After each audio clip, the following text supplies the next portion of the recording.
அனைவருக்கும் இனிய காலை வணக்கம். நல்ல பரிச்சயமான முகங்கள் நிறைய இருக்கு.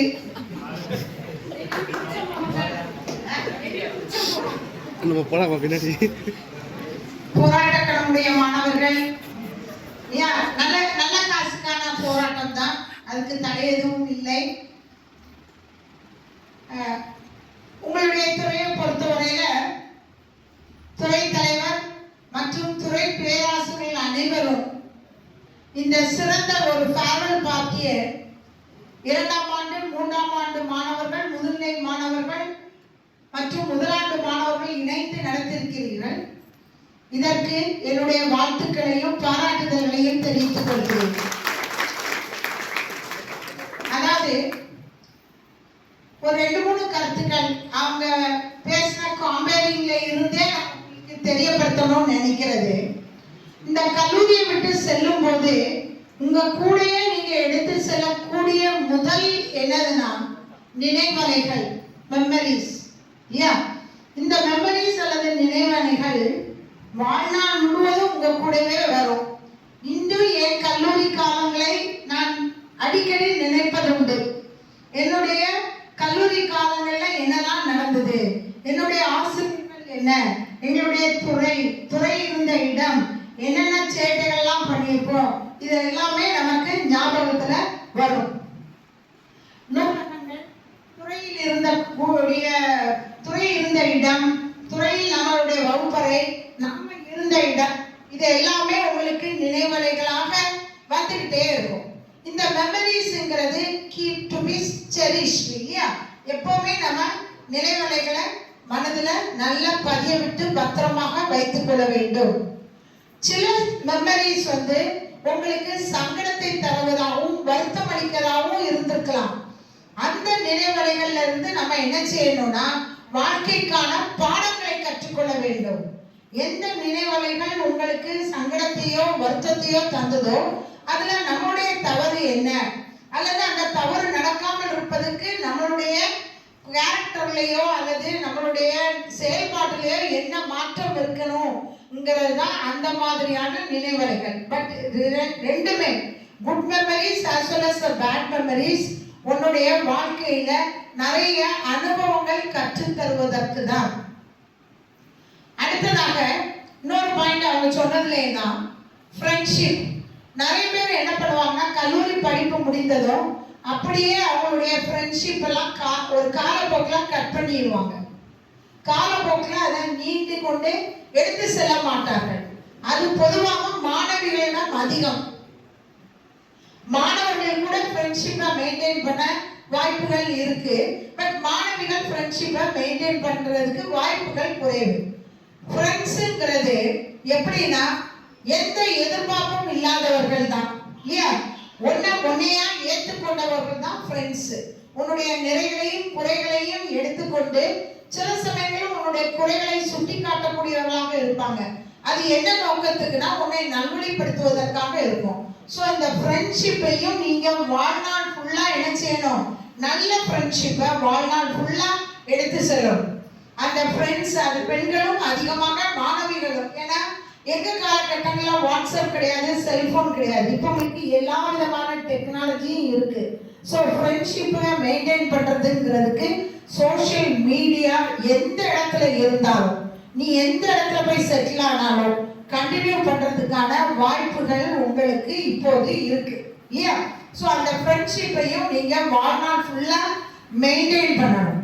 இந்த ஃப்ரெண்ட்ஷிப்ல என்ன பார்ட் இருக்கு? எப்படி மெமரிஸ்ல குட் அண்ட் பேட் இருக்கோ அதே மாதிரி ஃப்ரெண்ட்ஷிப்லயும் 2 பார்ட் இருக்கு. எப்ப என்ஜாய் பண்றோமோ அப்ப என்ஜாய் பண்ணிக்கோங்க, சரியா? அந்த ஃப்ரெண்ட்ஷிப்ல தான் அதிகமான என்ன இருக்கும்? என்ஜாய்மெண்ட் இருக்கும். ஒரு ஃபேமிலி செட்டப் ஆகும்போது அந்த என்ஜாய்மெண்ட் லெவல், ஃப்ரெண்ட்ஸுக்கு உள்ளால இருக்கக்கூடிய என்ஜாய்மெண்ட் லெவல்ல கொஞ்சம் ரெஸ்ட்ரிக்ஷன்ஸ் வரலாம், லிமிட்டேஷன்ஸ் வரலாம். பட் அதே சமயத்துல ஃப்ரெண்ட்ஷிப்புக்கு உள்ள என்ஜாய்மெண்ட் எவ்வளவு முக்கியமோ அதே மாதிரி ஒருத்தர் மற்றவருடைய டெவலப்மெண்ட்டுக்கு, அவருடைய முன்னேற்றத்திற்கு ஹெல்ப் பண்ணுங்கிறதும் முக்கியம். அதாவது ஒரு பேப்பர் கட்டிங் பார்க்குறீங்க, உங்களுடைய குவாலிஃபிகேஷன் ரிலேட்டடாக ஒரு கால்ஃபார் வந்திருக்கு. அப்போ ஃப்ரெண்ட்ஸ் என்ன செய்யணும்? அந்த கால்ஃபார் பண்றத பகிரணும். உன்னோட சேர்த்து அவனையும் முன்னேற்றுவதற்கான வழிகளையும் மேற்கொள்ளணும். அது எங்க கிடைக்கும்னா ஃப்ரெண்ட்ஸ்ல தான் கிடைக்கும். போட்டி பொறாமை மிக்க உலகம் இது. ஆனா ஃப்ரெண்ட்ஸுக்கு இடையில போட்டிகளோ பொறாமைகளோ இருக்காது. ஒரு ஃப்ரெண்டு மற்றொரு ஃப்ரெண்டை முன்னேற்றுவதற்கான ஒரு வாய்ப்பை தான் நாம கொண்டு வரணும். ஸோ மெமரிஸ் இருக்கு, உனக்கு ஃப்ரெண்ட்ஷிப் இருக்கு. இதை ரெண்டும் இந்த கல்லூரியில இருந்து நீங்க எடுத்து செல்லுவீங்க. அதே சமயத்துல துறைக்கு என்ன வழங்குறீங்கன்னா உங்களுடைய கிராட்டிடியூட், நன்றி. நன்றியை எப்படி காட்டலாம்? நீ இந்த கல்லூரி படிப்பை முடித்ததும் அடுத்து என்ன செய்யணும்? ஏதாவது ஒரு தொழில ஒரு திறன் வளர்ப்பதற்கோ அல்லது மேற்பட்ட படிப்பு செல்வதற்கோ கண்டிப்பா நீங்க டிசைட் பண்ணணும். அதை டிசைட் பண்ணிட்டு துறைக்கு அதை தெரியப்படுத்தணும். ஆலோசனைகளையும் கேட்டு பெற்றுக்கொள்ளலாம். எப்பவுமே உங்களுடைய துறை ஆசிரியர்கள் உங்களுக்கு தகுந்த ஆலோசனைகளை உங்களுடைய வளர்ச்சியில மிக முக்கிய நோக்கமாக எடுத்துக்கொள்வாங்க. என்ன படிக்கலாம், அதுல இருக்க ப்ரோஸ் அண்ட் கான்ஸ் என்ன, எது சிறந்த படிப்பு, பிஎஸ்சிக்கு அப்புறம் நீ என்ன பண்ணலாம்ங்கிறதுல தகுந்த ஆலோசனை தரக்கூடிய முன்னோடிகள் தான் அவங்க. ஸோ உங்க துறை ஆசிரியர்களை கல்லூரி படிப்பு முடிந்தாலும் ஒரு நன்றியுடன் அவருடன் தகுந்த ஆலோசனையை பற்றி புதிய படிப்புகளையோ அல்லது ஒரு வேலை வாய்ப்பையோ தேடிக்கொள்ளும். வேலை வாய்ப்பு எப்படி ஆண்கள் மாணவர்களுக்கு எவ்வளவு முக்கியமோ அதே அளவு யாருக்கும் முக்கியம்? பெண்களுக்கும் முக்கியம். வேலைங்கிறது ஒரு பொருள் ஈட்டுவதற்காக மட்டும் கிடையாது. உங்களுடைய ஒரு நம்பிக்கை ஊட்டுவதற்காகவும் என்ன செய்யணும்? எவ்வளவு கான்பிடண்டா உங்க டீச்சர்ஸ் இங்க பேசுறாங்கன்னா பின்புலத்துல கல்வி இருக்கு, குடும்பம் இருக்கு, அவர்கள் சொந்த காலில் நிற்கக்கூடிய நிலைமை உடையவர்கள். இதெல்லாம் தான் ஒரு பெண்ணை என்ன செய்ய கொடுத்தோம்னா அதிக நம்பிக்கையோடு சிறந்த செயல்பாட்டாளராக மாற்ற முடியும். அதனால மாணவிகளும் மனதில் மேற்கொள்ளுங்க.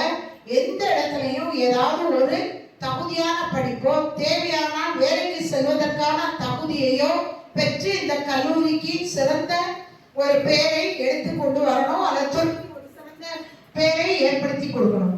2ஆம் ஆண்டு முதலாண்டு மாணவர்கள் இந்த நல்ல பார்ட்டியை நல்ல ஒருங்கிணைத்து நல்ல காம்பேரிங் பண்ணி இந்த ப்ரோக்ராம் சிறப்பாக செயல்படுத்தினார்கள்.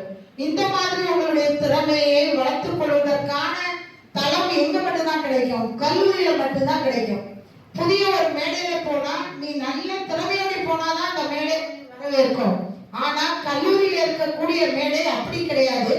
உனக்கு திறமை இல்லை என்றாலும் அந்த திறமையை வளர்த்து உன்னுடைய இருக்கக்கூடிய குறைகளை எப்படி நீ நிவர்த்தி செய்யலாம், எப்படி உன்னை வளர்ச்சி அடையலாம் என்று சொல்வதற்கான மென்டார் உங்க டிபார்ட்மெண்ட்ல இருப்பாங்க, உங்க துறைகள்ல இருப்பாங்க. சோ இந்த மாதிரி உங்களை பக்குவப்படுத்தப்பட்ட கூடிய ஆசிரியர்களை கொண்டு இந்த துறைக்கு நீங்க செய்ய வேண்டிய நன்றி கடன் கல்லூரிக்கும் துறைக்கும் வெளியே எங்கே சென்றாலும் ஒரு நற்பெயரை எடுத்து கொடுக்க வேண்டும். பெருமையுடன் நாங்கள் இதை என் கல்லூரி மாணவன் சொல்லக்கூடிய நிலைமையை உருவாக்க வேண்டும் என்று கூறி என் கருத்தை முடித்துக் கொள்கிறேன். நன்றி.